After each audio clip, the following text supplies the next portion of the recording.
show me the potency of Maya. What is the potency of Maya? While they were walking, God was thirsty. He said, okay, you get me water. So he just went on like a small village where he was asking door to door for water. And then he came across one home where there was kind of a person who invited him inside, gave him water, and there was beautiful daughter, that person had a beautiful daughter. So on seeing her, Narad Muni got thought to marry her. So she was almost age of marriage. So her father also just asked him that if you would like to marry my daughter, and Narad Muni once immediately accepted, and he got married. And then the couple started living happily. They grew their family. They had children. One day suddenly in that village, heavy disaster flood came. So in that house was drowned. Children, wife was drowned. Children were drowned. Everybody drowned in that flood. And suddenly, Narad Muni, he felt helpless, and he cried to Lord that, I have lost everything. Lord, help me. And suddenly on his cry, Krishna appeared, and all this Maya that was created, that all disappeared. And then later Lord explained him.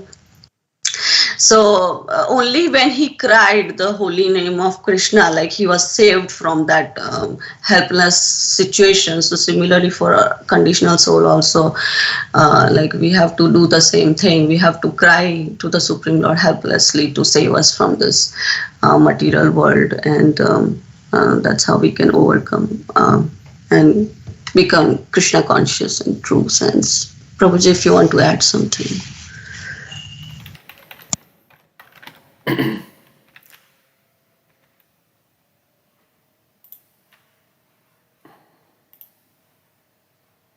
No, I think you said it. Yeah, I was remembering that. Small doubt, Prabhuji. Is Narad Muni married, or it is an illusion of Maya?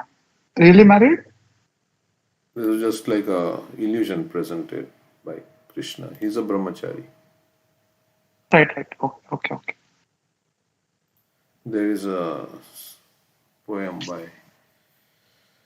Srila Prabhupada. He says, Maya's illusion is just like the foam that mixes again with the sea. So, this is like a dream world, right? So, where we are thinking, I'm this, I'm that, and these are my relatives, and this is my. Let me see. Prabhupada's poem I can share. It's a short poem here. Maya's illusion is like the foam which mixes again with the sea. No one is father, mother, or relative. Like the sea foam, they remain a short while only. Like how the whole thing disappeared when Krishna.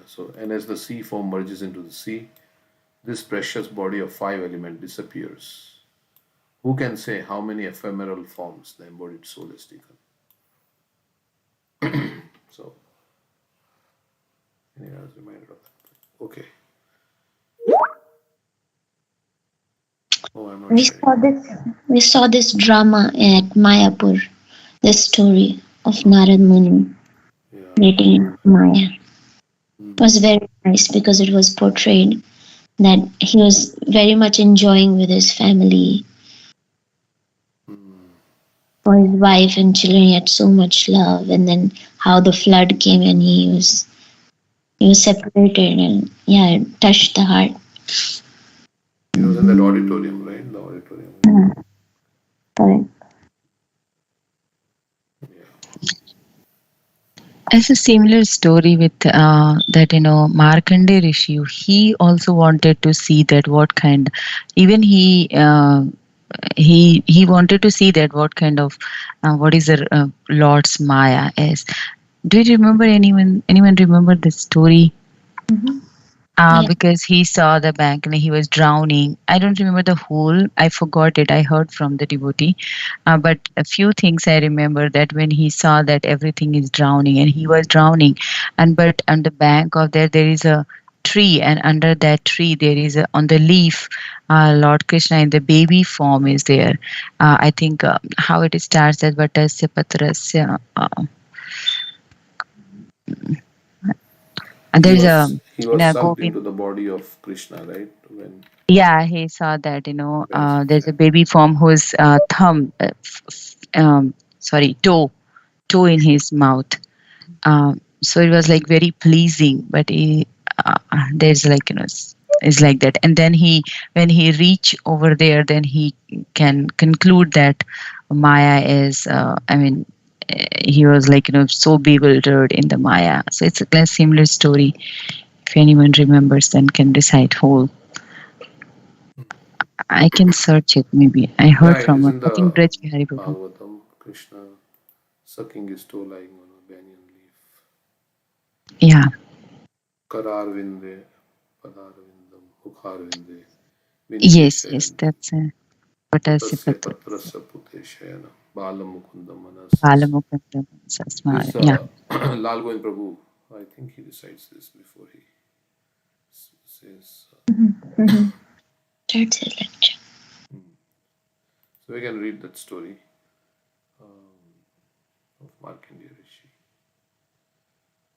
So 1 minute here, let's see.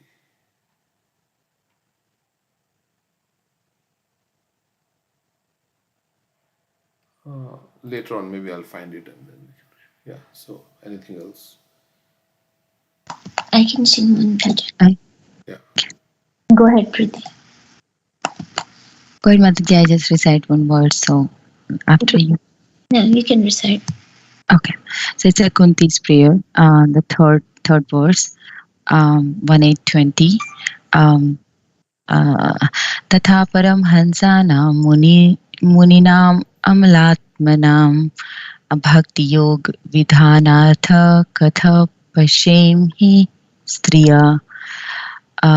So this verse is saying that Lord, the Kunti Maharani is saying that you yourself descend and propagate the devotional service into the hearts of the transcendentalists and mental speculators, but they are those who are purified by being purified their heart by and one able to discriminate the spirit and matter.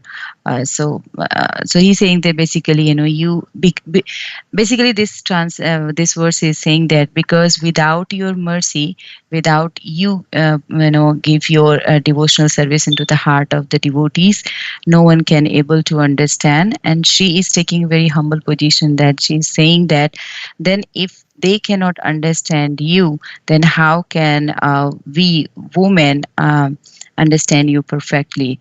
When I was reading this purport, as remind one verse from the Brahma's prayer, that Athapite dev padambujadva प्रसाद लेसानुगृहीत एव हि जानाति तत्त्वं भगवन् महिम्नो न चान्य एकोऽपि चिरं विचिन्वन्. So that's verse is saying the same, that if my Lord, if one is favored by your slight mercy, then one slight mercy of your lotus feet, then only able to understand your greatness, but those who speculate, and through speculation who try to understand the Supreme Personality of Godhead, they are unable to know you, even though may practice or may speculating for many years. So or I think it's saying that study Vedas also for many years. So without his mercy, even in this purport starting says that, one second. Yeah, this verse is saying that even the greatest philosophical speculators cannot have access to the reason of the Lord. It is said that Upanishad, that supreme truth, they said that is beyond the range of thinking. The power of greatest philosopher, he is unknowable by great learning or by greatest brain. He is knowable only by one who has his mercy. So without his mercy, no one can understand the Lord. And the second point I like that Kunti Maharani, she is the aunt of Krishna, and she is a pure devotee of the Lord. and but still she's saying that how can we understand? She's talking about according to the scripture, she's glorifying and praying to the Lord, but still she is saying that I can't understand you. So Srila Prabhupada writes in the purport that I mean, it's not like that the women are less intelligent. We have heard in the Bhagavatam also, it is mentioned in Bhagavad Gita also. But here, Srila Prabhupada says that it's because the women are very simple-hearted. They accept things easily compared to the men.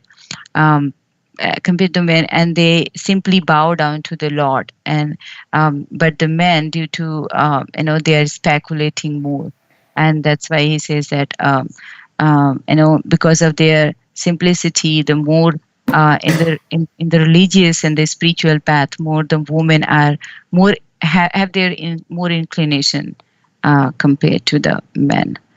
So, and the pure devotees' nature is like that. They always think that they cannot understand the Lord. I'm very Anu, and Krishna is Vibhu. So, I mean, although they are like the nature of the pure devotees are like that, right? They are thinking that we cannot understand Lord. Lord is, I am nothing. I have no love for the Lord, no devotion for the Lord. So, yeah. Thank you, Prabhuji. Hare Krishna. Okay. Anything else? Yeah, many times Prabhupada says women are less intelligent, but it doesn't apply to those who are following the spiritual path. Women are less intelligent because they are very emotional, so others can take advantage of them in that way. And they have more attachment to the children because they have to take care of them. So they have more family attachment. So he said to Yamuna Devi, right? It doesn't apply to you. You have taken the path of spirituality. Mami Partha Vipashritya. Yepishu papayoni. Striyo Vaishya tatha Shudra stepe anti paramgata. Doesn't matter who you are, Shudra, whatever. If you take shelter of Krishna, you go back home, back to God. That's all. Jai Bhaje Krishna Shai Bada Chatur. So, okay. Anything? Yeah. Sing one bhajan.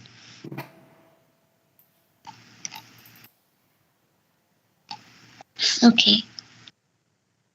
उदिलो Aruna पूरब भागे द्विजमणि गरामणि जागे भक्त समूह लोए साथे गेला नगर ब्राजे ताथै भाजे लखोर घना घना ताहे झजेरा रोर प्रेमे धला धल सोनार अंगा चरणे नुपुर बाजे मुकुंद माधव यादव हरि बोले ना बोलो रे वदन भोरी मीछे निदा बसे गेलो रे राते दिवसा शरीर साजे एमो ना दुर्लभ मानव देहो पाई की करो भावना के हो एबे ना भजिले यशोदा सुता चरमे पुरी बेलाजे उदित तपन होएले आस्था दिन गेलो बोली होइबे व्यस्ता तबे की न एबे आलस होए ना भजारी दया राजे जीवन नित्या जन हसार ताहे नाना विध विपद भार नाम करी जतने तुमी ठाकहा पन काजे जीवेरा कल्याण साधन काम जगते आशिये मधुर नाम अविद्यति मीरा तपन रूपे हृद गगन बिराजे कृष्ण नाम सुधा करिया पान जुरा भक्ति विनोदा प्राण नाम बिना किछु नहीं कारू चादा भुवन माझे उदिल अरुणा पूरब भागे द्विज मणि गौरा मणि जागे भक्त समूहालय साथे गेला नगर ब्राजे हरे Krishna Krishna Krishna Hare Hare Hare Ram Ram Ram Hare Hare. Translation. When the rising sun appeared in the east, the jewel of the twice-born, Lord Gaurasundar awakened, and taking his devotees with him, he went all over the countryside, towns and villages. The mridangas resounded, tathai, tathai, and the jhanja, the large kartals, in that kirtan played in time. Lord Gauranga's golden form slightly trembled in ecstatic love of Godhead, and his foot bells jingled. All the devotees chanted the names Mukunda, Madhav, Yadav, and Hari, their mouths being filled with the vibrations. They would announce to the still sleeping people, "You spend your nights uselessly sleeping and your days decorating your bodies. You have achieved such a rare human body, but you do not care for this gift. You remain not serving the darling of Yashoda and slowly fall through your last moments to death. With every rising and setting of the sun, a day passes and is lost. Then why do you remain idle and not serve the Lord of the heart? This temporary life is full of various miseries. Take shelter of the holy name as your only business. To penetrate the darkness of ignorance and bless everyone's heart, the holy name has risen like the shining sun. Drink the pure nectar of the holy name of Krishna. There is nothing but the name to be had in the 14 worlds. It has filled the soul of Bhaktivinoda Thakur." So, Chaitanya Mahaprabhu is awakening all the people that are sleeping in their dreams and having dream of this material, life. It is a dream, like we were discussing about Narad Muni, how that was an illusion, right? He had this family and they had some nice time together. He had children and then they all got separated. So we have dream at night, right? And sometimes we have nightmares. Sometimes we have, we are enjoying in the dream. But as soon as we wake up, we understand, oh, that was just a dream. There's nothing to fear about, right? So as we wake up, we understand that all this material life is like an illusion. It's temporary. Holy name, we were also reading Canto 3 where the child remembers his past 100 births when he is in a very distressed condition. And at that time he would pray, as we will read, he will pray to Krishna that please, first he prays that please take me out of this womb. I'm in a very distressed condition. But then he prays that let me be here only and let me suffer. I don't want to come out because this Maya is very, I'll forget everything. I'll forget you again if I come out. So let me stay here and let me die here. I don't want to take birth again in another mother's womb. So if we remember our previous 100 births and all, how we spend, trying to build our family and all this situation, and then finally facing the distress of old age and disease and death, then we will understand that there is nothing that I want to have except for going back to Krishna. So here Bhaktivinoda Thakur is saying that there is nothing but the name to be had in the 14 worlds. Nothing is ours.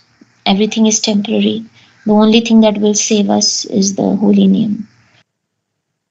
So should drink this pure nectar, the holy name of Krishna. Understand that we have been given this human life, which is very rare. It's very temporary, but it's very valuable. So not wasting time. And every day with the rising and setting of the sun, a day is being passed. And as we were reading also yesterday, Samashritaya Padapalaplavam, that verse, Padam Padam Yadvipadam Natesham, anything can happen at any moment. So we should expect calamity at every moment. So that's why we should become serious and say, whatever time I have, let me use that fully in Krishna. Chanting Krishna's name, Krishna Bhakti. I don't know whether we'll have time tomorrow or not. So thank you, Prabhuji. Thank you. Yeah, we are here only for one purpose, and that is to get out of the cycle of birth and death and go back home, back to God. And that's the only purpose why we awaken dormant love for Krishna. All other things should support this goal. So, otherwise, dharmasvanusthita pumsam. Vishvaksena kathasuya nopadayadi yadiratam shrama evahi kevalam. It's all useless labor for nothing. Yeah, if it is not awakening our dormant love for Krishna and it is taking away from Krishna consciousness, then it's all busy for nothing ultimately, because it will end at any moment and finished. So then, okay, so we'll fix the goal first, and knowing that this is a temporary life full of various miseries, then we should become like not desirous of any material enjoyment here, because ultimately it will result in misery. And yeah, so okay, so we will read Srimad Bhagavatam. Somebody else.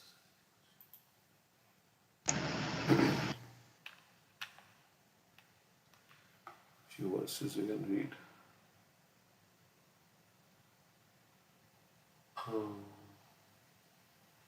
Yeah.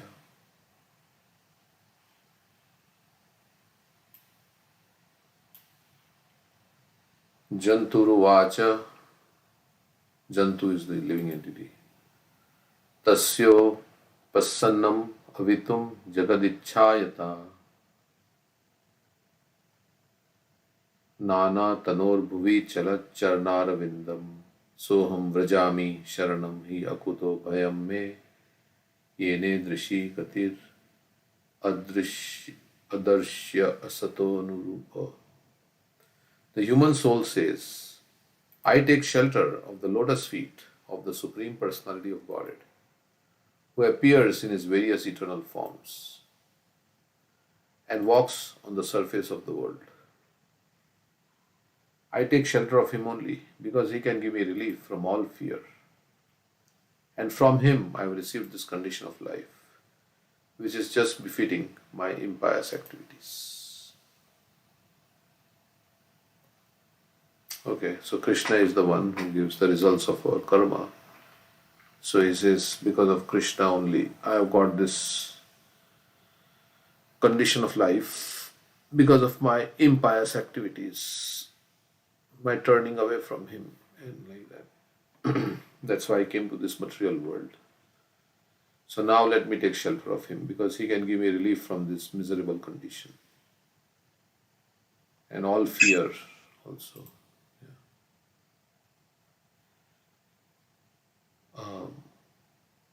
Abhayam, Abhayam. What is that? Abhayam, Narsinga prayer. Yad Viveti Swayam Bhayam. That be with Swayam. And that Narsinga prayer is the right. Abhayam, Abhayam. Namo Bhagavate Nrsimhaya Namaste Aviravibhav Vajranakha Vajdam Sakarmasya Nandhyaranya Tamograsa Grasa Om Swaha Abhayam Abhayam Atmani Bhuyishtam Om Shum. What's the meaning you want to say?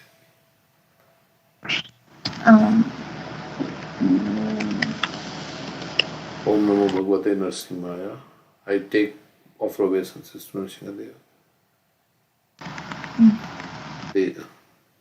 Namo Bhagavate Nrsimhaya Namaste. Tejas means power. He is the source of all power. Yeah. Source of power. Avirbhav Vajranakha. He possesses nails, sharp nails and teeth. Damstra. Karmasyan Randhya. Karmasyan are our fruitive desires, right? They are like demons. Randhya. Tamo grasa. Tamo. Tama is darkness, ignorance. So he's saying, Prahlad Maharaj is praying that I offer my obeisances to Lord Nrsimhadev, who is the source of all power.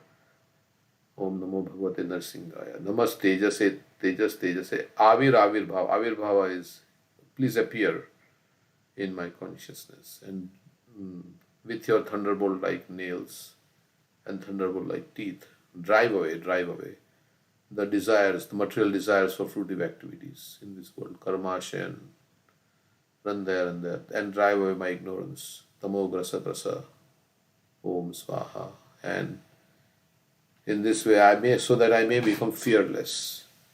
Abhayam, atmani bhuvishta, appear in my consciousness, so that I will become fearless. Abhayam, atmani bhuvishta, om shram. So those who take shelter of Krishna, they become fearless. Prahlad Maharaj was fearless, right? Hiranyakashipu was trying to torture him in many ways. He was not afraid because, he was thinking Krishna. Even Amrish Maharaj was fearless when the demon was created to kill him. He did not move only, he did not run away. Mare Krishna rakhe Krishna mare ke. So if you have surrendered to Krishna, then it is Krishna's responsibility, whatever he wants to do. Aslishya vapadaratam vinastuma madarshanan marvatam. Yatha tatha va vidadatulam pato mat prananatastu seva. However you want to treat me, whatever, I have surrendered to you. You are the Lord of my life now, however you want to. So that's basically the mood of the surrendered devotee. Yes, I am surrendered. I am engaged in your service. Now what you want to do, you do. So they know Krishna is the controller. And there is anxiety because sometimes we think, it is happening by chance or things are beyond my control. But they may be beyond my control, but they are not beyond Krishna's control. So knowing that everything is happening by Krishna's will, then Krishna will decide, what. Maro bhi rakho bhi jo ichha tuhar. So fearless. Maro bhi rakho bhi jo ichha tumhar nitya das prati tu adhikar. Adhikar.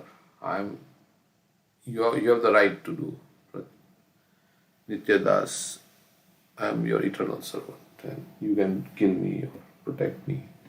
So that is the faith in the Lord. When I surrender to the Lord, now it is the Lord's responsibility. I have surrendered to the Lord.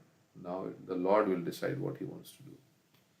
So then, however, that's the last verse of Shikshashtakam. I am surrendered to you, but now you can ignore me, you can do me, trample me, whatever you want to do, you can do. But I am yours. I am surrendered to you unconditionally. However you treat me, I'm not going to leave your shelter. I'm not going to leave your service. So that's how the pure devotee thinks. So in that way, they become fearless. If there is no anxiety, anxiety causes fear. But when you take shelter, Krishna, knowing that Krishna is your well-wisher, and he will do the best thing for me. He is my well-wisher. Yesterday, I think Kishori Priya Mataji was saying that there is Bandhu, there is Mitra, there is Sakha, and there is Surit. Surit means one who has your interest at heart. So, your ever well-wisher, Prabhupada used to sign. So, somebody who is a well-wisher to all beings. Surida Sarvadehinam, Ajata Shatra Vashanta Sadhava Sadhushna. These are the characteristics of a sadhu also. They are just like Krishna is Bhoktaram Yagna Tapasam, Sarva Loko Mahesharam, Suridam Sarva Bhutanam, Gyatva Mamshan. The Surit means he is the dearmost. He has our best interest at heart. So knowing that Krishna has my best interest at heart, then I depend on him, I surrender to him, and let him do what he wants. So my business is to surrender. That's all. So like that, then there is no. And fear comes because we have turned away from Krishna. Bhayam dvitiya abhiniveshatasya ishadapetasya viparya smritihi. Bhagavatam says, when we turn away from Krishna, then we are absorbed in another thing, another duality, another thing apart from Krishna. And we are disconnected in our consciousness from Krishna, and that causes fear. Just like a child is separated from the parents, he is in anxiety, right? So we are separated from our loving parents, Radha Krishna, and loitering in this material world and going through all kinds of tribulations, all kinds of suffering we are going through, all struggle we are going through, because we have been separated in consciousness from our parents. So again we have to turn back, and then all the anxieties go over. So we will feel peace. And so some of the obstacles to surrender is because we think, does Krishna really exist? There are doubts. There are many doubts in Krishna's words.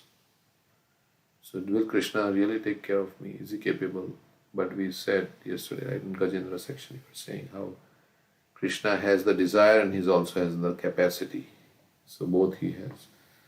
He has the desire to help us and he also has the capacity to help us. So the power to help us. So it's ultimately faith. We'll hear a lecture on doubts by Swayam Bhagwan Keshav Maharaj later on, maybe after some time. So for the doubting soul, there is neither happiness in this world or the next. Krishna says, and doubt is because of lack of faith in the words of Krishna. So then, yeah, we have to pray to Krishna to help us and associate with devotees with strong faith. Faith will increase. Okay. Okay, so we will read this purport.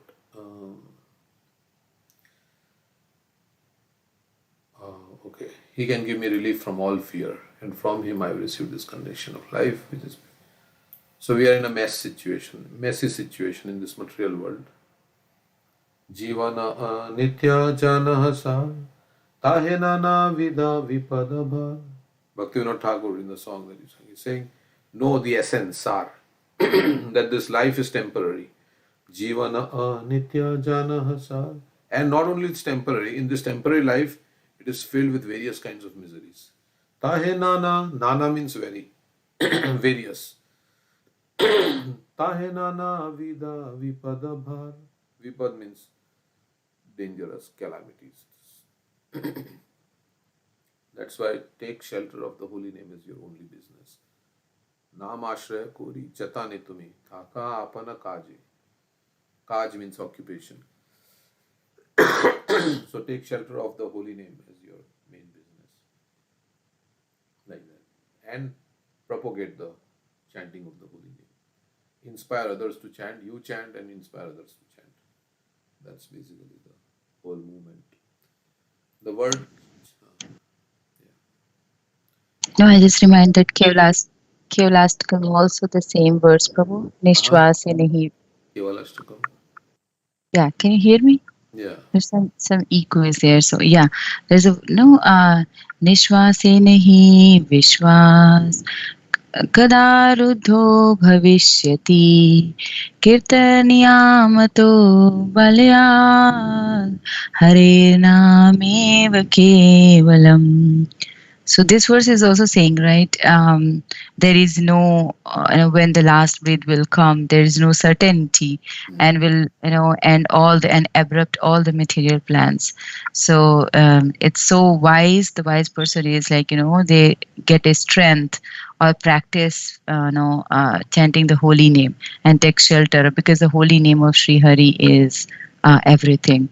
Alone is everything. So yeah, I mean, nobody knows that when the last breath will come, when the death will come, then all the plans and will all go away, everything. So yeah, it's just to take shelter of holy name, and that makes one fearless. That verse is also saying, Bhajahu Reman Sri Nandanandan Abhaya Charana Ravindare. Right. Yes, it is all very consistent. Everywhere it's the same message, right? So, so our Balyad is from childhood, or what is it? Yes, one should practice from It childhood. is not strength, but it is the Okay. Balyad. From very childhood, you should start like Kaumaram Acharit Pragyo Dharman Bhagavatani Durlabham Manushakam Tadapyadhruamal Tadam, Prahlad Maharaj says. So anyway, if it is not from childhood, whenever it is, better late than never. So, okay, so let's. So the word Chala Charana Ravindam refers to the Supreme Personality of Godhead, who actually walks or travels upon the surface of the world. For example, Lord Ramchandra actually walked on the surface of the world. So imagine God has descended, the God who is the source of all the universes and everything. He is coming in person and walking on this earth in Vrindavan. And Lord Krishna also walked just like an ordinary man and in Dwarka. The prayer is therefore offered to the Supreme Personality of Godhead, who descends to the surface of this earth or any part of this universe for the protection of the pious and destruction of the impious. Paritranaya sadhunam vinashaya dushkritam. It is confirmed in Bhagavad Gita that when is an increase of religion and discrepancies arise in real religious activity, the Supreme Lord comes to protect the pious and kill the impious. This verse indicates Lord Krishna. Another significant point in this verse is that the Lord comes ichchaya, by his own will, as Krishna confirms in the Bhagavad Gita. Sambhavami Atmamaya. Sambhavami means appearance. Atmamaya means by his own potency. Atma means his own. Maya is his own potency. I will appear at my will by my internal potential power. Ajopi san avyatma bhutanam ishwaropi san prakritim swamadhisthaya sambhavami atmamaya. He is not forced to come by the laws of material nature. So we are forced to transmigrate. It is stated here, ichchaya. He does not assume any form as the impersonalist thing, because he comes at his own will. And the form in which he descends is his eternal form. As the Supreme Lord puts the living entity into the condition of horrible existence, he can also deliver him. Therefore, one should seek shelter at the lotus feet of Krishna. Krishna demands, give up everything and surrender unto me. And it is also said in Bhagavad Gita, give up everything means give up all your material desires and surrender to me. And it is also said in Bhagavad Gita that anyone who approaches him does not come back again to accept a form in material existence, but goes back to Godhead, back home, never to return. So, yeah. Yad gatva na nivartante. Tadham paramam. What न is that? तद्भास्यते सूर्यो न शशाङ्को न पावकः यद्गत्वा न निवर्तन्ते तद्धाम परमम्. Okay, so And this verse is also similar to Tatte Anukampam Susamikshimano, because this Jiva is understanding that he is in this condition because of his past impious activities. Taking shelter of Krishna. Same thing in that verse also. yeah. Tatte. Vedva Gokul Bhivita. Yes. Even in the messy condition, we have to take shelter of Krishna, that's all. We are in a messy condition in this material world. So, but we have to take shelter of Krishna. As the child is in that womb and is suffering in a very difficult situation, bitten by the worms and all this. Okay, so that's.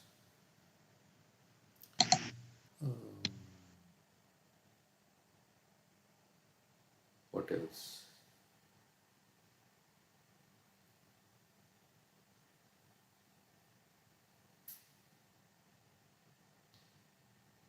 What is that thing that says how the soul transmigrates at the beginning of this chapter?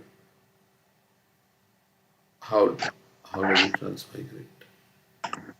Yatna karmana deva netrena, that one? Yeah, correct. That's in this chapter only. Yeah. Jantur deho patte. Yeah. Yeah, because of his karma. He takes shelter in the womb. He takes shelter in the sperm. Gets into the womb of the mother to the semen of the father. Yeah, and under divine supervision, karmana, deva netrena, divine netra eyes. So he's, according to his karma, he's transmigrating. But Krishna is not transmigrating, he is coming out of his own sweet will. What is the example that we hear about the prisoners and the king? Yeah, the king also comes in the prison. But it doesn't mean that he has become prisoner. And then he can give presidential pardon is what, right? He can relieve the prisoner of all his past, and he can say, "Oh, you are free to go." It's he's swarat. But the prisoners may think that the king is in the prison, so He's also a prisoner. he's also a prisoner. Yeah. So many people think, oh, Krishna also took birth, and Krishna also, left behind a body, like that. How we live behind a body. So then they think, oh, his birth is like our birth only. That's why, what is that verse in the 4th chapter? One who understands the divine appearance. Janma karma Janma cha karma. एवमेवेति तत्त्वतः तात्वदेहं पुनर्जन्म नैति मानस एति सोऽर्जुन. So understanding Krishna's divine activities, we'll surrender to him as God and then we'll not come back. And why would we want to come back in this? We only come back because we have something we are thinking in this world to achieve. I have to do this. I didn't experience that happiness. Sometimes you because you may be poor or something, you don't have money.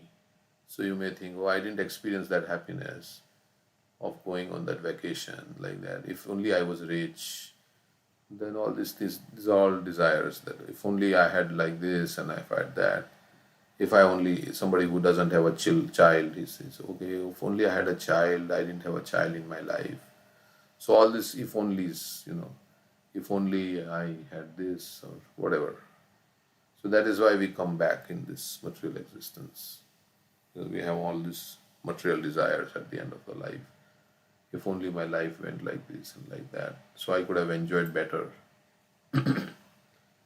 But one who knows the nature of the material world, he says, no, I don't want to come back here because it is too painful, too horrible. I will go. So, because even if you are rich, you still have to suffer. old age, disease. So, like that. So never to return. So when you are finished with all this material desires, then you don't come back here. Well, you need both detachment from the material world and attachment to Krishna, right? And to his service. Even what impersonators or Mayavadis, they have this concept of this is all false. But they don't go to the Golok Vrindavan. Correct. So both are required. Yeah, that's why Bhagavatam is preparing for both. 10th canto is like all the attachment to Krishna and all these pastimes, and all the chapters before are like many forest of material enjoyment. It's preparing us for detachment. So, and yeah, those telling about, and of course there are other leelas of Avatar, Ramchandra, Varahadev, Gajendra stories also there to show how we are the Gajendra in this crocodile. It's that crocodile of time, and how crocodile swallows a little bit, then goes a little bit further, then goes a little bit further. Time is swallowing up our lifespan, and imperceptibly being devoured by time. But if we engage, yeah. Not Bhagavad Gita, it's that Srimad Bhagavatam, Rishabdev says, Pritir Nayavan Mai Vasudeva, Namochate Deha Yogena Tavat. Unless we have developed love for Lord Vasudeva, he is not delivered from accepting another material body again and again. So that's why we said Krishna Prem is our goal. Nice. Yeah. This will not happen yavat tavat. Until your priti, for priti means affection. Your priti Mataji. Pritirna yavan mai vasudeve. And Rishabdev is saying this. Na muchyate, you cannot be mukti. Muchyate is free. Deha yogena. Freedom from contact with. Yoga is to link or contact, to come in union with a body. You are not free from coming in contact with her body until you have developed love for Vasudeva. So then the question is how to develop love for Vasudeva? Well, it is there in the heart only. You have to just hear about Krishna and just be in the association of those who have love for Vasudeva. Nitya Siddha Krishna Prem, Sadhya Kabuna, Shravanadi Shuddha Chitti Karayada. By hearing and chanting, this love will awaken. It's already there in everybody's heart. And who developed love by hearing?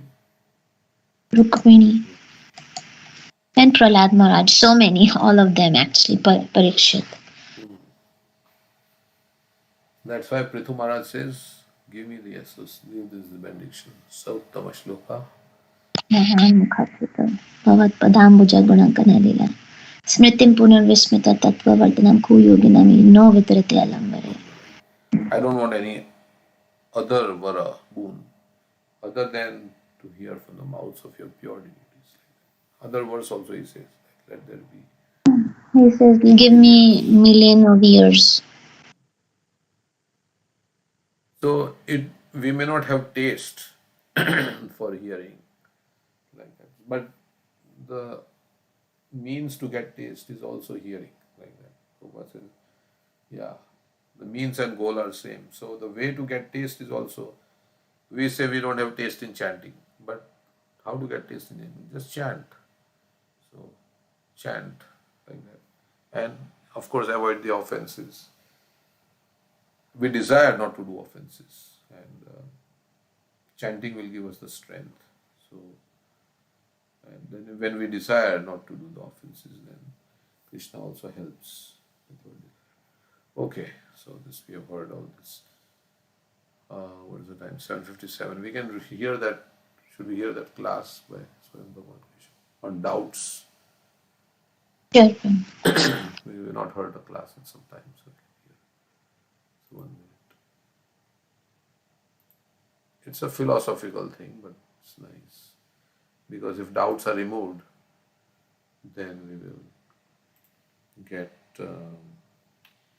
more like faith in Krishna's words, and then more the faith in Krishna's words, then more will surrender. So 1 minute, let me find this here. I've heard a little bit, so but anyway, I will hear again. It was nice. So he talks about the ignorant, faithless, and the doubting soul. So see, destroy your doubts. Practicing spirit. Okay.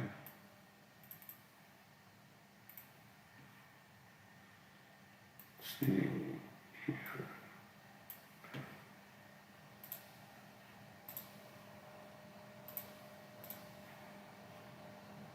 So I'll just read the Sanskrit myself because If you can't hear, let me know. everyone doesn't have. So this is Krishna speaking to Arjun. Agyascha shradadhanascha shamshayatma vinashyati nayam lokosti na paro na sukham samsayat manaha.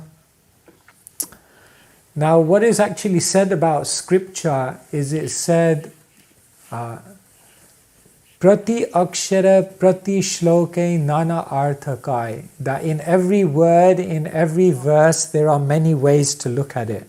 So today I'm going to show you 2 different ways of looking at this verse.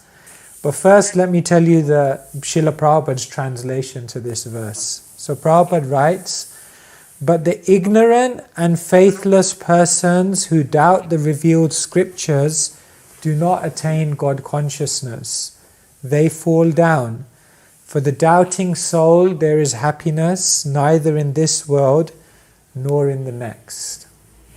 So what Srila Prabhupada has done in his translation is he's taken the word agya. Agya means an ignorant person. Ashradadhana means one who doesn't have faith. And shamshaya means one who's constantly doubting. So what Srila Prabhupada has done is he's put it all in one. He says, but the ignorant and faithless persons who doubt. In other words, he's saying these 3 qualities go together. If you're ignorant, then it's likely you won't have faith. And if you don't have faith, then it's likely you will be full of doubts. Which makes sense, right? But remember, Prati akshare prati shloke nana arthakai. There could be many ways of looking at this verse. So another teacher, Vishwanath Chakravarti Thakur, he says that these 3 are actually different categories. So he says an agya or an ignorant person is one who doesn't know anything about spiritual life. He says a little higher than that is a ashradadhana. In other words, one who knows about spiritual life but can't put any faith in to practice spiritual life. But he says a little higher than that is the shamshaya, one who knows about spiritual life, one who's put faith in practicing spiritual life, but while practicing spiritual life they're still full of doubts. Which one of these 3 do you think is the best? Relatively. The third one, right? Yeah, the one, because at least they're practicing.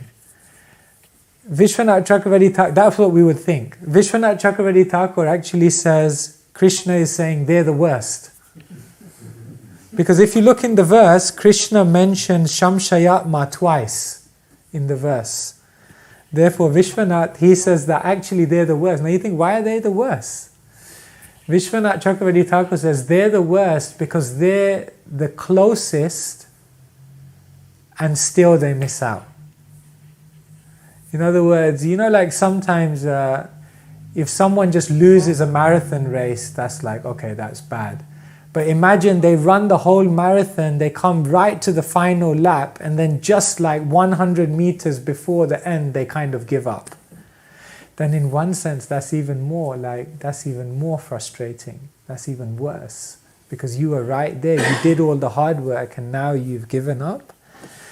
So Vishwanath Chakravarti Thakur says that if we come to spiritual life and we start practicing spiritual life, but we're full of doubts, then nayam loko stina paro na sukham, we won't become happy. So if we don't get rid of our doubts, and unless we're ready to fully put our faith in, we won't find spiritual happiness. So therefore, addressing our doubts is very, very important. And so today I'll say something and then I'm going to open it up and just see what your thoughts are about faith and doubts, and whether you have any doubts that you want to address. So I'm going to open it up quite quickly, but I'll say a few things. Beginning of Bhagavad Gita is very interesting because you have Arjuna and Duryodhana. And do you think both of them have doubts at the beginning of the Kurukshetra? No. Duryodhana was clear. You think Duryodhana was clear? Okay, so Abhishek is saying Duryodhana was clear. Everyone agree with that? Yes. You agree? Yeah? He wanted the throne, yeah, so he wanted to fight. At Okay. any cost he wanted. He wanted to fight, but did he have any doubts in anything? He had some doubts? You think he had doubts? What do you think his doubts were? I don't know, but when you're doing something serious, you have doubts all the time. Okay, so you think it's natural? I align with Abhishek, but at the same time, he was repeating, we have, I have all these... I have all these armies, yeah. warriors He seemed to be reassuring. He's reassuring himself, or I don't know. Yeah, have you noticed when someone is a little insecure about something, they keep reassuring others and they keep reassuring themselves? Even they have doubts, but they keep saying it to, like sometimes they say like preachers on the street are sometimes like that. They're very heavy with others, like this is the way, this is, you have to do this, because actually within themselves they're insecure. So actually the acharyas say that Duryodhana had doubts. He didn't have doubts about wanting the throne, that he wanted for sure. But he had doubts about whether he was going to be victorious. And therefore he was going to Bhishma and saying, you have to fight really well. He was going to Drona, he was going to everyone, trying to inspire them. Because inside of him, what happened when he heard the conches of the opposing? He said his heart was shaking because he was not sure. So Duryodhana had doubts. Did Arjuna have doubts? Arjuna definitely had doubts because he was thinking to give up the whole thing. So Arjuna had doubts. Now, if you look at how Arjuna and Duryodhana, they both had doubts, but they dealt with their doubts in very different ways.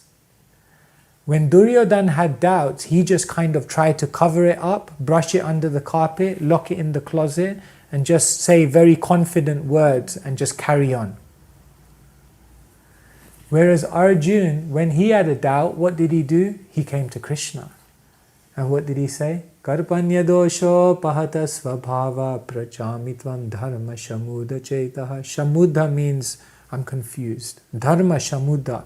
I'm confused, I have doubts, I'm not sure what I should be doing. Shishyasteham, Krishna, I'm your disciple. Sadhimam tvam prapannam. You please instruct me, tell me what I should do. The first lesson we learn from the Bhagavad Gita is that Duryodhana is the person who just tries to ignore all of their doubts. The type of person who inside of them knows something is not quite right, but they just try to ignore it and carry on, hoping it will go away. But Arjuna represents the one who's not afraid to face their doubts, the one who's not afraid to talk about it, be honest, be vulnerable, and try to seek clarification. And for those who are open and ready to try to seek clarification, they become victorious. That's the very first lesson you can say of the Bhagavad Gita. That everyone has doubts. If there's someone in the world who says they don't have doubts, I mean, either they're completely in the mode of ignorance or they're pure soul. And both of those two types of people are rare. Most of us are in between. And if you're in between, then it means you have some doubts. So, when Arjuna starts with doubt and then what does he do from his doubt? He inquires, right, from Krishna. And then what happens after his inquiry? Then Krishna gives solution. And then once Krishna gives the solution, then what does Arjun do at the end? He has a resolution. He absorbs that, he understands, he says, Nasta moha, my illusion is gone, I'm completely confident. So this is what happens when you deal with your doubts. From that confusion or doubt comes an inquiry. When that inquiry is directed towards the right person, in the right spirit, at the right time, then you get a solution. And if you then apply that solution and absorb it into your heart, then everything becomes resolved. And then you can move on in life. So the first lesson of Bhagavad Gita is that don't feel insecure if you have doubts. Doubts is very good. Now it's just a question of how to deal with it. So all of us, when it comes to Krishna consciousness, all of us are sitting here, but all of us have some doubt. And our doubts could be on different levels. One doubt could be, why should I be practicing spiritual life? Now you may say, but I know why I'm practicing spiritual life. But again and again, sometimes these doubts can come back. So one doubt can be, why should I practice spiritual life? Another type of doubt could be, now I know why I'm practicing spiritual life, but how should I practice spiritual life? I have doubts about how to actually do it in my day-to-day existence. But then another doubt may be, I know how to do it, but do I really want to do this? Do you really want to be a Hare Krishna? Do you really want to walk away from everything else and embrace a life of spirituality?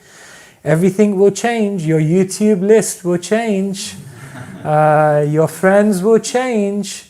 Your lifestyle will change. Do I really want to do this? That could be another doubt that sometimes comes. And then even if you resolved all of those doubts, you know why I'm doing spiritual life, you know how to do spiritual life, you're confident that you want to do spiritual life, another type of doubt may be, but will I be able to do it? Do I have the strength to do this?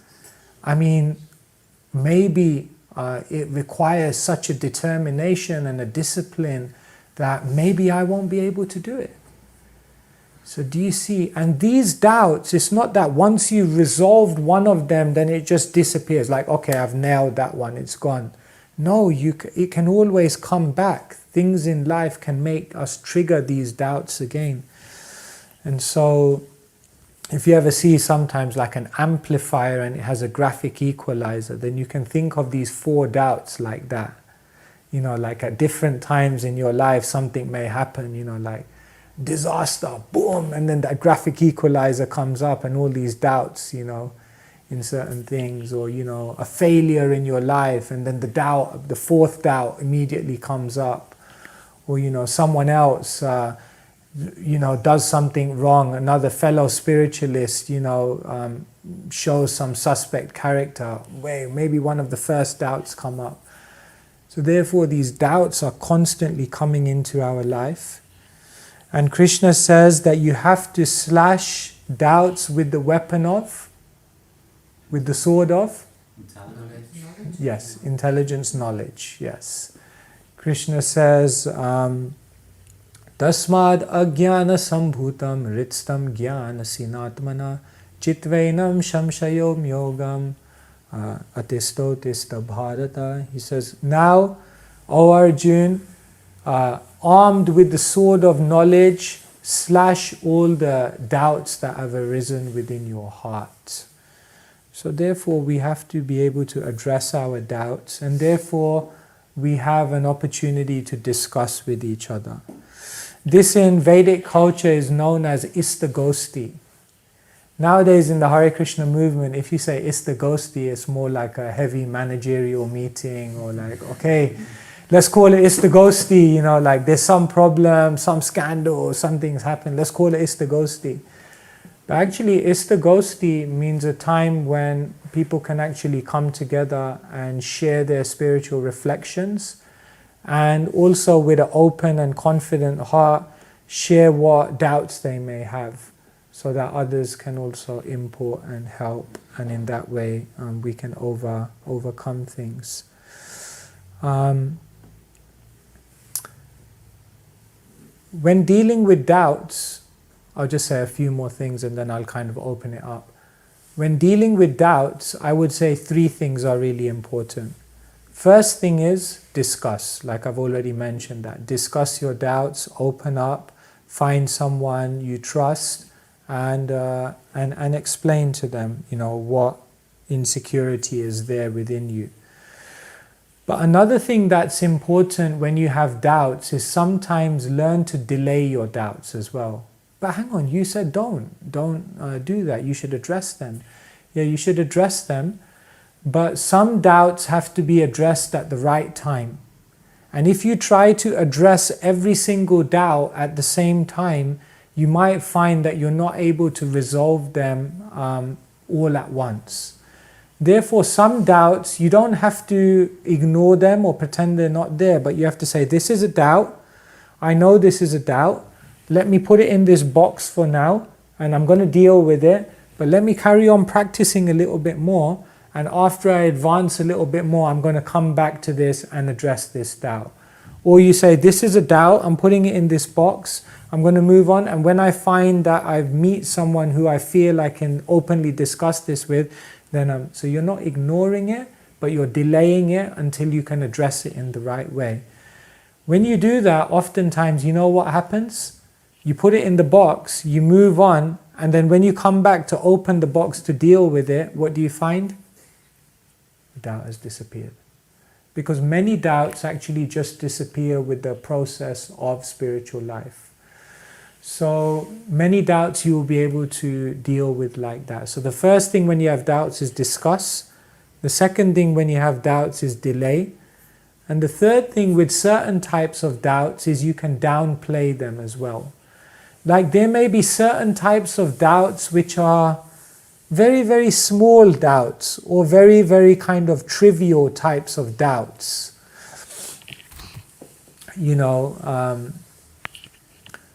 And what we sometimes do is we let that little doubt about something which is pretty insignificant, we make it block our whole process of spiritual journey.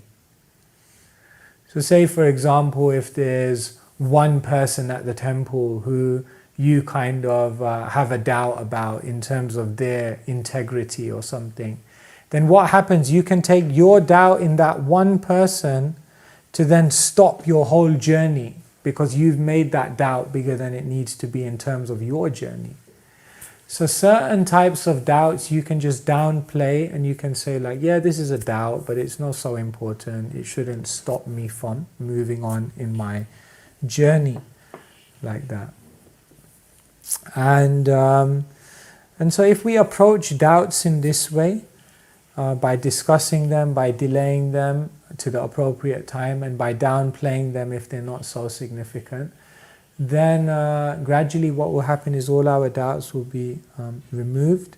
And when we have removed our doubts, then we'll have strong faith. Basically, many people are practicing Krishna consciousness for a long time, sometimes. 1 year, 5 years, 10 years, 20, 30. But because they're filled with doubts, as Krishna is saying here, they don't actually progress towards the supreme destination, neither do they feel happiness. So let me just stop there and see whether you may have any questions or any comments on doubts or anything that you would like to raise so far, if there is anything. Anyone would like to ask anything? The third type of doubt, which you mentioned, downplay. Yeah.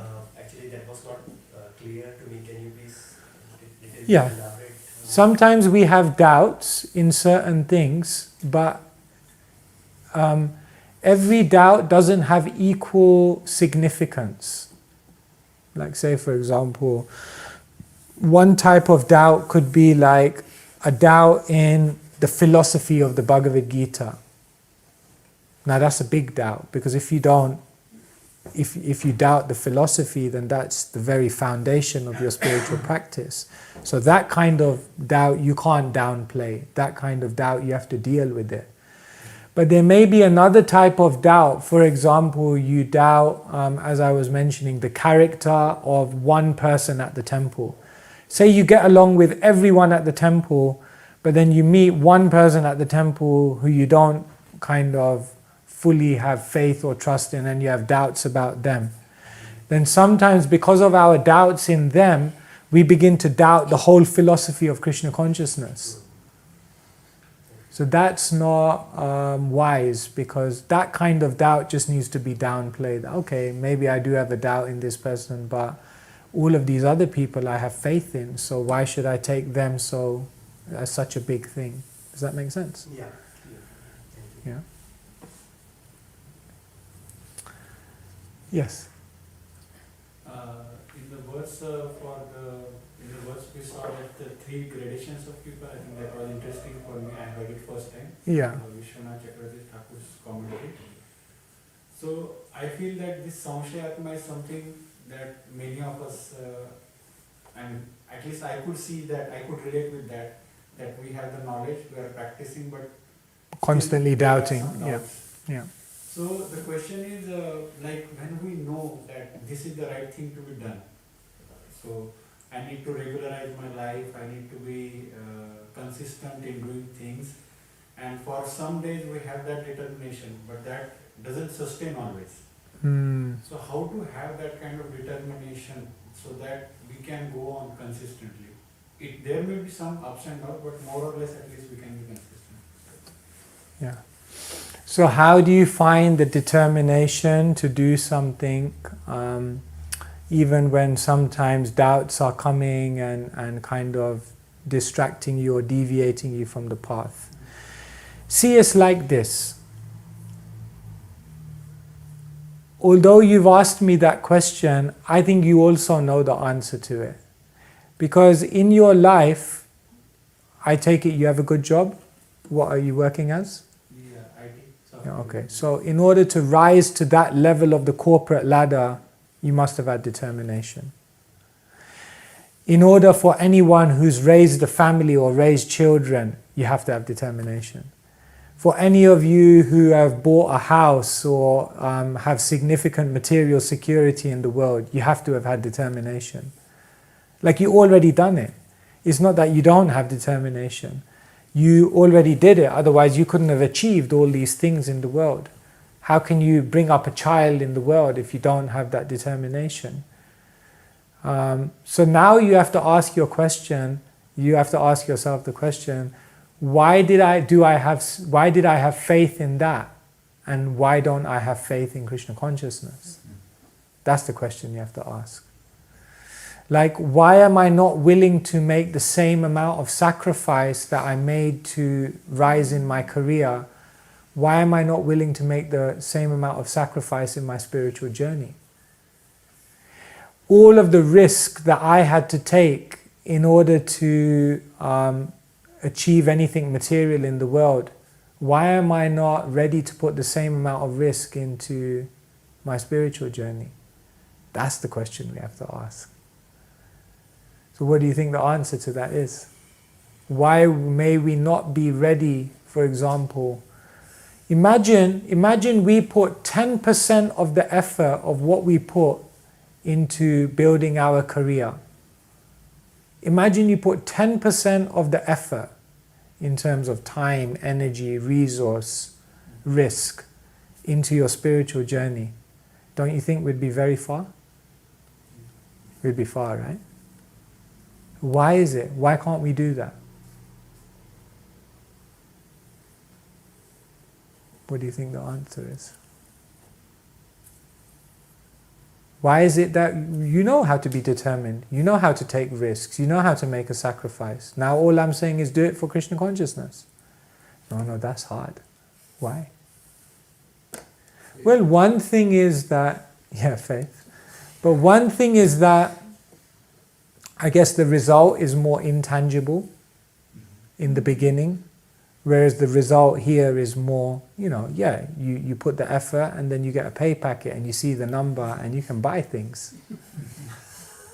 Whereas in Krishna consciousness, it's like, you're developing love, and sometimes you look in your heart and you think, I don't think there's any love there, It's like, what am I really getting out of all of this? It's hard to. So that's one reason, because results in Krishna consciousness are less tangible. Another reason may be that we have been brainwashed by the world that it's worth it. You have to do this, is what everyone does. Therefore, it's just natural for us to be determined about this and make sacrifice for these things, because the world has told us from day one that this is what you're supposed to do with your life. But the world has not told you from day one that what you're supposed to do with your life is awaken pure love for God. You found that out along the way. So therefore, it's not as deeply ingrained within you. You see? Another reason may be that the people around you and the voices and the opinions and the expectations of others are constantly driving you for those goals. Yet you don't have the same voices and opinions around you driving you for your spiritual goals. So now, if you do this analysis in your life and ask yourself, why am I so committed to this? And in comparison, why am I so less committed to this? And you do the comparison. And then what you do is you start dealing with all the things on this side to actually bring it up. Then you'll find you have lots of determination, just as you had determination for your career. So each person has to do that for themselves. I can't tell you why you're not determined, but I can tell you that you have been determined in your life. Now ask yourself, why were you determined for those things? And then ask yourself, what can I do in my spiritual life to build the same kind of things so that I have determination in spiritual life? Does that make sense? And if you do that exercise, it will be very revealing. Imagine, like, all of the things we've done in our life, but when we come to Krishna consciousness or when we come to our spiritual journey, we're not willing to make the same level of effort. For anything in the world, we work so hard, but for Krishna consciousness, we're just like, it should just happen, really. It should just fall from a tree like an apple, Why is it so hard? Anything in your life was hard. See? So do that reflection, do that introspection, and ask yourself, why is it that I can't put even 10% of the effort in? Imagine, like, we spent 20 years of our life in an educational system to prepare us for this world, Monday to Friday, 6 hours a day. Right, 20 years of your life. How many people have even spent 10% of that time, 2 years of their life, to prepare themselves for eternity? How many people have spent 2 years of their life studying spiritual knowledge so that they can prepare themselves for eternity? How about 2 years? That's a long time. Well, you spent 20 years for this life, but you can't spend 2 years for eternity. You see? So there's an imbalance there. Then we wonder, why is it that I'm not advancing in Krishna consciousness? You know how to advance because you've done it in so many areas of your life. So now just apply the same logic and then you'll be able to do it in Krishna consciousness.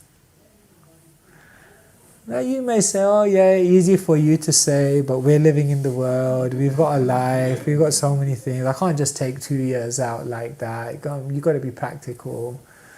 But then you have to find in your life how you will make time and how you will. Otherwise we can, as I said, we can live our whole life and still be having these doubts and lack of determination. And And at the end, we may have to just come back again and do it all over again. So we have to be serious. Some thoughts. Anyone else? Any doubts? Prabhupada was a working man. Prabhupada was a working man, yeah.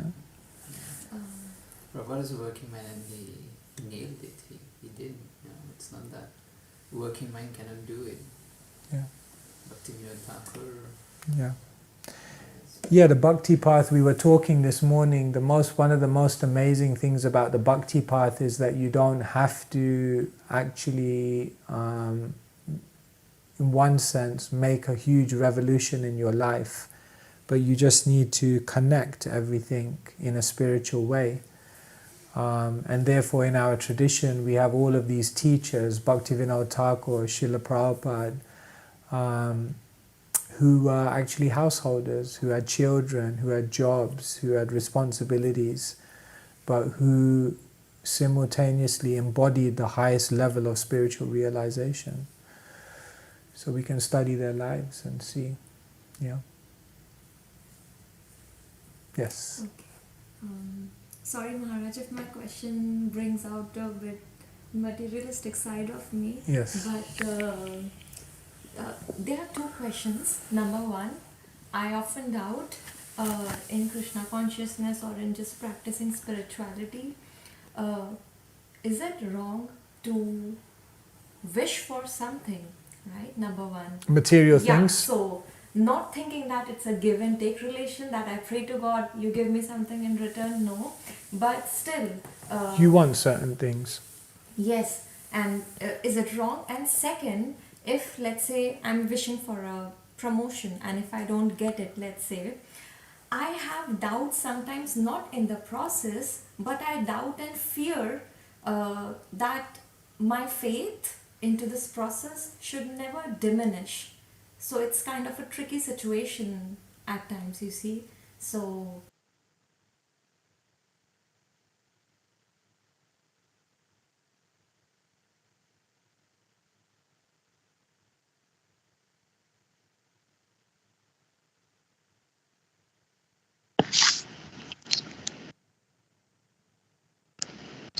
Thank you, Prabhuji.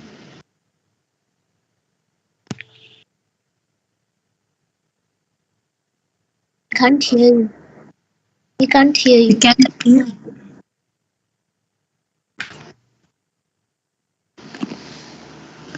Very low voice, faintly.